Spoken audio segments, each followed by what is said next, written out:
Happy New Year, everybody, and welcome back to my show. Hope everybody had a great New Year's, and to start off, we have yet another giveaway announcement.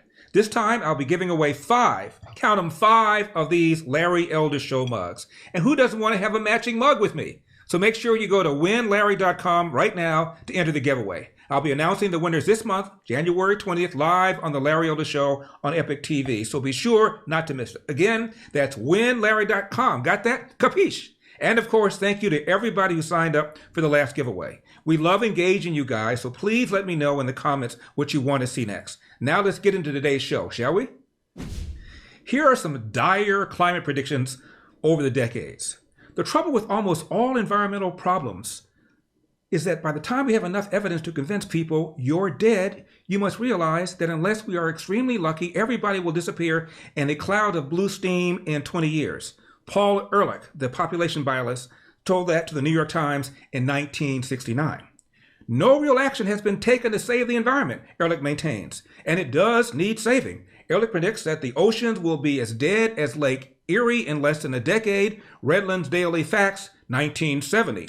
Scientist predicts a new ice age by the 21st century. Air pollution may obliterate the sun and cause a new ice age in the first third of the next century. If the current rate of increase in electric power generation continues, the demand for cooling water will boil dry the entire flow of the rivers and streams of the continental United States.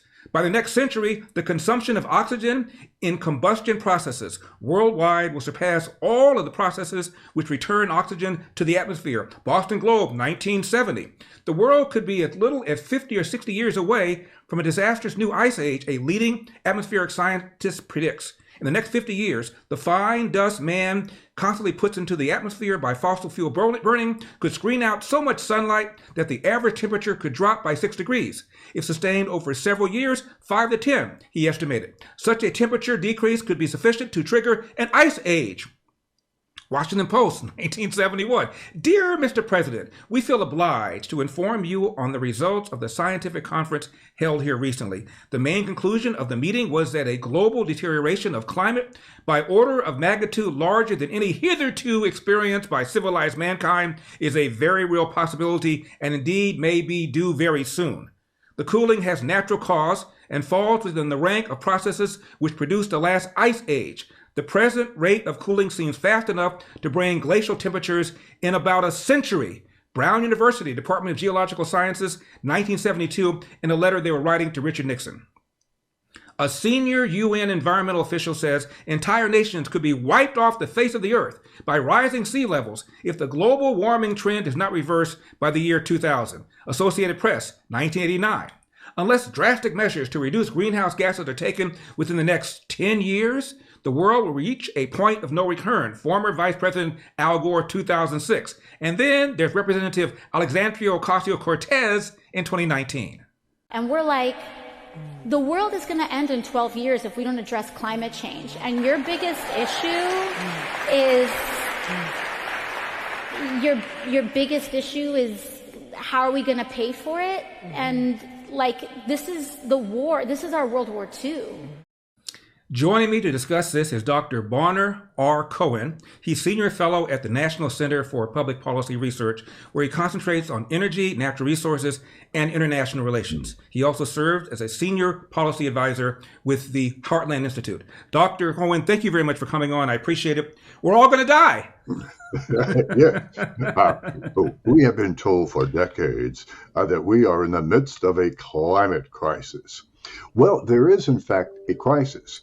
But the crisis is not the climate crisis. It's rather the measures, or to quote Al Gore from what you just said, the drastic measures that he wants to see taken to combat climate change and to combat the climate crisis. Larry, in truth, we're living in a time of relative climatological stability. We're actually living in an interglacial period, which means we're living between the last ice age and the next one. Contrary to what you are told in the media and in the classroom, online, and just about every place else, temperatures have in fact risen about 1.7 degrees Fahrenheit over the last 300 years. That was simply the Earth rebounding from the Little Ice Age which ran from about 1400 to 1850. And it's worth noting that this very slight warming predates man-made emissions of greenhouse gases, which we are told over and over again are behind the whole thing. No, there is no climate crisis, but the crisis that we are facing is dealing with the measures being imposed on us by government, the Biden administration, many state governments, including where you are in California. I need not tell you that. Right, yeah.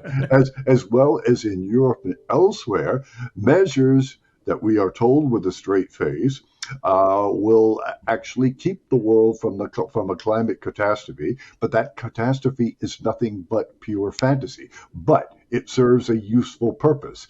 It provides the pretext for power grab, because we're told the burning of fossil fuels is primarily behind this. If you get control of energy, you then control the people who need and use energy.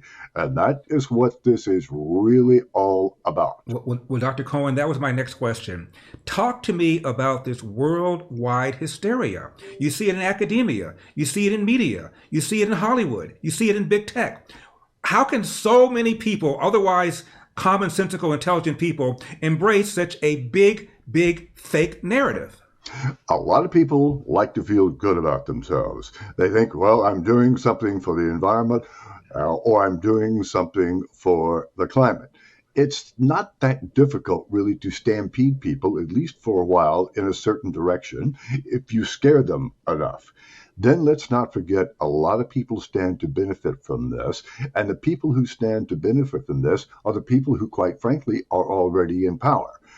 Because climate/energy policy puts an enormous amount of policy in the hands of government.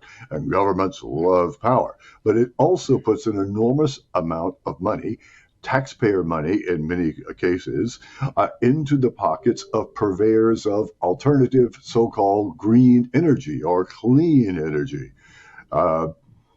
And that energy, which, by the way, turns out not to be clean at all and also not reliable, but the companies who produce that line up for the government subsidies, gladly partake of the government mandates for this, that, and the other. And what we're ultimately seeing is we are creating, and you can see this in California, but you can see it elsewhere. You are seeing supply and demand get out of kilter. If you remove fossil fuels from the energy pool and replace them with wind turbines and solar panels, which are intermittent, unaffordable, and by the way, very dirty, because the ingredients that go into them, the raw materials, have to be mined. And this is a very ugly business. If you want to have millions and millions and millions of electric vehicles driving on our highways in the years to come, as we are told will happen, you've got to go out and you've got to mine this stuff. Bear in mind that the supply chain for electric vehicles, the batteries that run them, all the ingredients that go into them, for wind turbines and solar powers, that supply chain is controlled by the People's Republic of China. What we are actually doing in the name of saving the planet is empowering and enriching our biggest geostrategic rival, all in the name of combating a climate crisis, which is a piece of fiction. But you ask yourself again, to get back to your question, how have we allowed ourselves to get to the point where we actually believe this nonsense? It's indoctrination that has been going on for decades, K through 12, the universities, social media, and the Silicon Valley, which invest very heavily in all of this. It's a game that the rich are paying, but it's the people who are playing. But the people who will really pay for all of this are people of middle and lower income who are going to see their disposable income shrink as a result of higher energy prices imposed on them in the name of combating a climate crisis that does not exist. Dr. Cohen, I want to talk a little bit more about that. The left, the cognoscenti, they pride themselves on caring about third world countries and poor people. And all of this forced moving away from fossil fuels is going to cause third world countries to suffer even more. That's exactly right. This is a game that only the rich can play, and countries in sub-Saharan Africa, Indian subcontinent, and elsewhere, these people are in desperate need of energy. They need electricity for their homes. They need fuel so that they can get to their jobs. That is not going to be brought to them courtesy of a few wind turbines and solar panels. Furthermore, many of these countries are places where the minerals that go into batteries are mined. Central Africa comes to mind.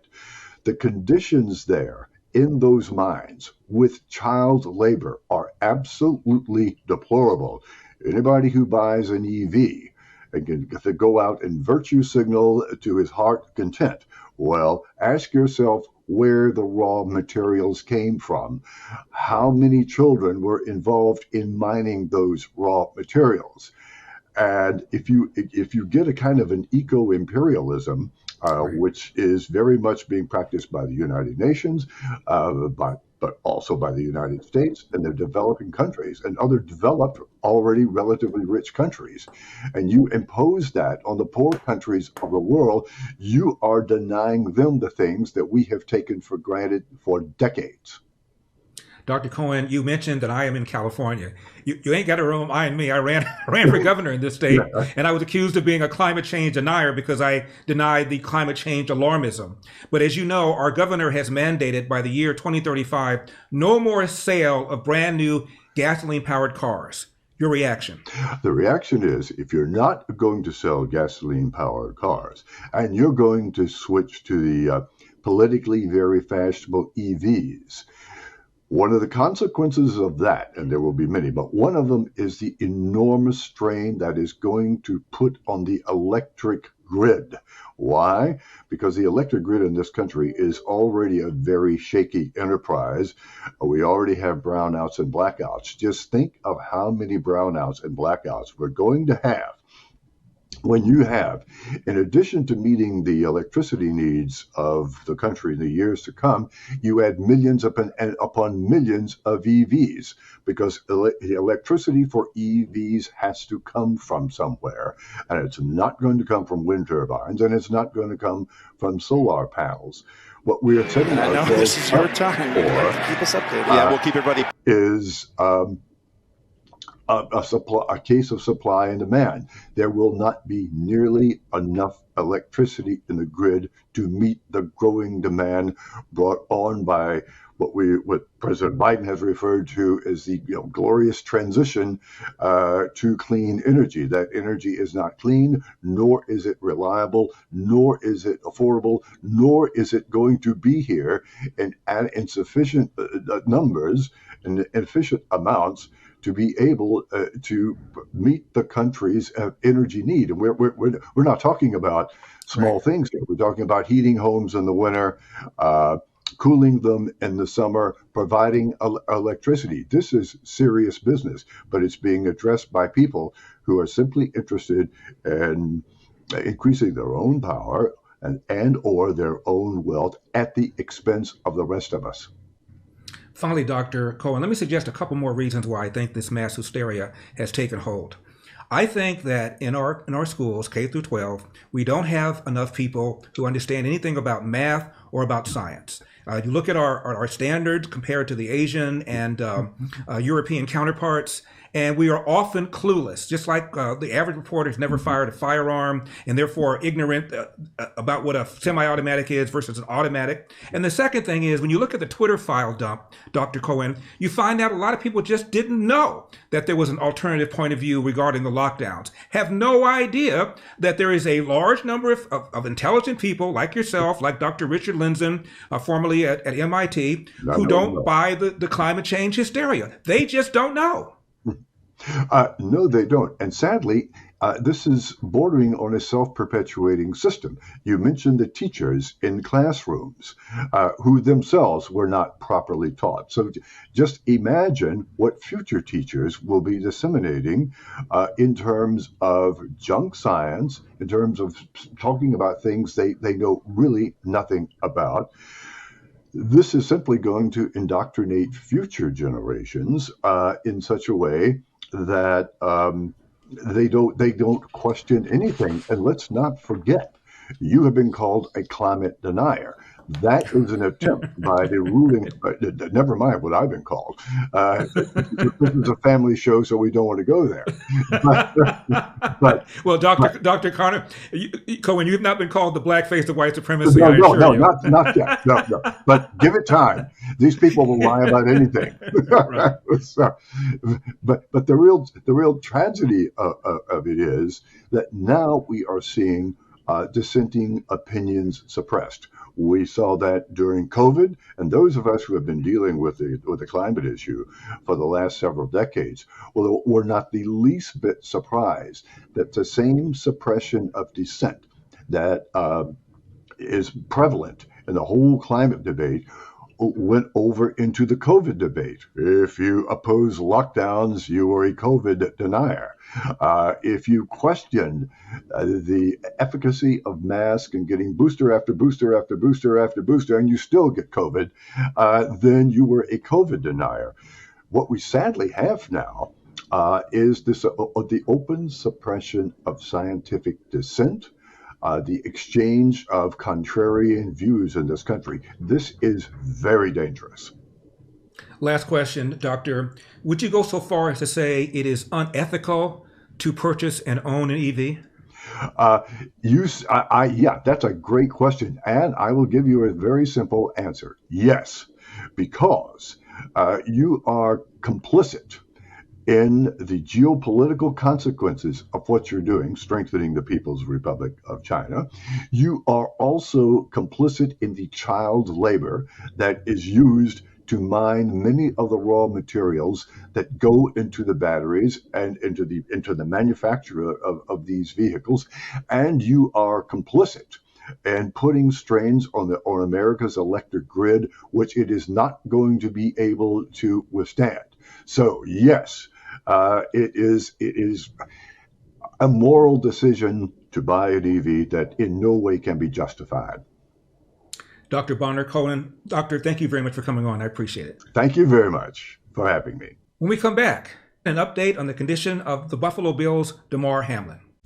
Now be sure and hit that like button, hit subscribe, because I know you like the show, and scroll down and be sure to get on our mailing list, because believe it or not, every now and then, YouTube has a problem with our videos. So to make sure you get all of our videos, sign up for our mailing list. And also hit that donate button. Make sure we can keep coming at you with great programming, new programming, hard-hitting programming, honest programming. Throw a little something in the tip jar, okay?